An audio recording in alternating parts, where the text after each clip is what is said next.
Do you guys hear that? Do you hear that? It's World Championships right around the corner. Let's get started.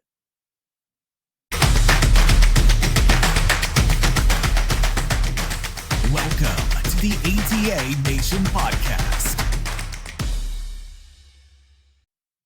Welcome back, ATA Nation, to another episode of the ATA Nation. ATA Nation, we are super excited to have with us another amazing athlete of the week. Can you introduce yourself, ma'am? Yes, sir. Hello, my name is Aleksza. I'm a third-degree black belt, and I am from Raleigh, North Carolina. Raleigh, North Carolina. That's the Vision Martial Arts headquarters area. So you Yes, must sir. be with Chief Master Wegman and all of those guys out there. Is that right? Yes, sir, I am. Have you been there? Well, let's do this. How'd you get started in martial arts? So I got started when I was around 8. We were still living in central Raleigh at the time, and I went to a summer camp that was doing field trips, and we went to a martial arts school, and they taught us, basic moves, kicks, punches, that sort of thing, and I just fell in love with it, and I begged my parents to sign me up. And then we moved a little outside of Raleigh, and we found Vision Martial Arts had a location 4 minutes from my house. Perfect. My mom got me signed up, and it's just been history ever since. Been doing it ever since. Excellent. Well, I was just telling, we had a legacy retreat the other day, and I was just telling some of my legacy students the very first time I met Chief Master Wegman was a long time ago, and it was a very funny story, but I'm not going to tell it on the podcast here. So you'll have to see me in person for that. Anyways. Yes, sir. What we just finished the season. How did the season go for you? Yes, so this season, I didn't compete too heavily. I was a junior last year, so, starting to look at colleges, do college tours, that sort of thing. But my goal this season was just to have a lot of fun, make new friends, and see some improvement in my competition. Oh, I really appreciate that. I think it is so important for athletes to be looking at the season of life that they're in to be setting goals that are smart for that season. Like you said, certain times in high school, you might be like, okay, I'm not going to a tournament every weekend. It's just not going to happen this time. But other seasons of life, you're like, hey, I can do this. So when you are competing, what's your go-to event? Extreme weapons. Extreme weapons. What weapon do you do? I do bow staff. Bow staff. Okay, very good. So I can see it there. Yeah. Whether you're one of the ones that throw it way up in the air and it spin 12 times and catch it or something? I'm not, sir. I'm not quite at that level yet. I can do about a half turn currently. There we go. Okay. Well, baby steps. That's more than I can do. I can sometimes throw it up and catch it. That's about it. So, what is the event that we support all events. We think all events are great. But if you had to if somebody was like, hey, you can't do one of the events, which event would be the one you'd kick out first? Sparring. Okay. I wondered. I mean, it's funny. It seems that they're if people are extreme or forms oriented people, the sparring's usually the one that goes off. And if they're sparring oriented people, it's one of the forms ones that goes off. Okay. I got you. So have you done any team sparring? I have not yet. I'm thinking about it in the future. Yeah, that's good. Okay. So, hey, what kind of goals do you have? You said you were junior year, so you're getting ready to go into your senior year right? Yes, sir. Okay, so, this is you're entering, this senior year, which is okay, what am I going to do after this? How's this going to work? What are you thinking about as you think forward about your martial arts goals? How are you thinking about that? What are you thinking about as goals for the future?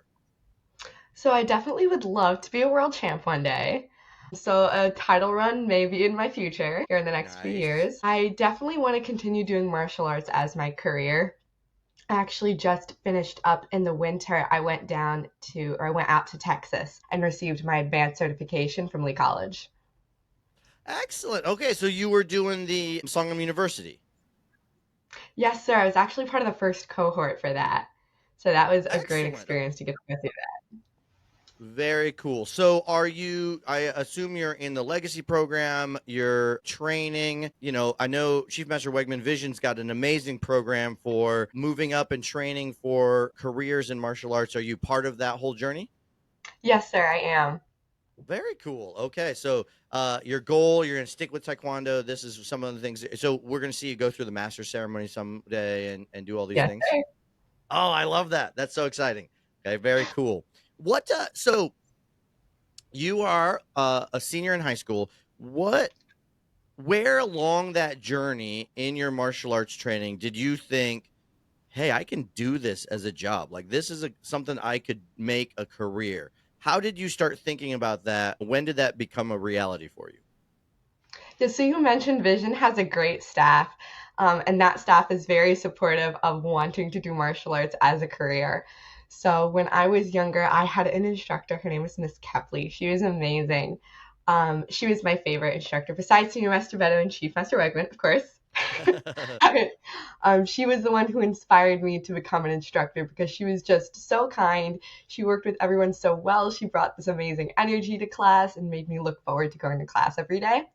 So I was like, I want to be a Miss Kepley for another little girl or student. And that's when it started. Yes, sir. Oh, that's so cool. I love when people are inspired by others, but then they see that this is a thing you can really do. You know, it's a real career, you know, a fantastic. I mean, I joke with people when I do like school programs and whatever that I tell kids I'm like I considered going to school to be a teacher in school, and then I heard that you can't kick kids in school, and I was like, well, at taekwondo I get paid to kick kids, so this is way better. So it's a it's a great career. You can't go wrong with it. Well, You that really is can. super exciting. I am so excited to get to talk to another athlete, a leader out there that is inspiring others and gonna do this as a career. So, what does it mean to you to be an athlete that goes beyond the belt? So to me, being an athlete that goes beyond the belt is being a black belt in all aspects of life. So whether that's at school and you're helping someone else out with their homework because maybe they're struggling a little bit in one section, you can go and help them and be a leader there in your classroom. You can also be a leader in your community. So I actually just finished up doing a charity drive for a local charity in my area that helps provide clothes to children who maybe need just a little bit more help with getting clothes for school. You can be a leader in your community that way. It doesn't just have to be in Taekwondo class at your school. I love that. You guys got a great example of doing some great community work out there with Mrs. Beto. No, Yes, Mrs. Yeah, Mrs. Beto. I was gonna say Mrs. she's not a master yet this year, right? She's getting She's master. so close. She's so close. Yes. Okay. I have good stories of Senior Master Beto too, but I won't tell those either. So that's awesome. I love it. Well, ma'am, thank you for being one of these athletes of the week. Thank you for the inspiration. I look forward to getting to continue to watch you as you grow into the martial arts career more and more, go through the mastership ceremony someday. Are you going to go out to world championships this year? Or you got to stay home? I'm thinking about it. I'm not entirely sure yet. Okay. Well, if you're out there, make sure you stop me and say hi. Yes, And sir. again, thanks for your time and for your inspiration. Thank you so much for having me.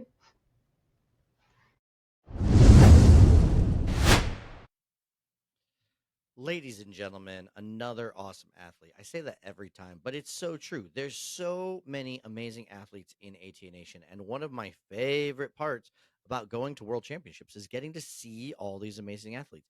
We have some of the cream of the crop in the martial arts world. So inspiring to watch, so inspiring to talk to.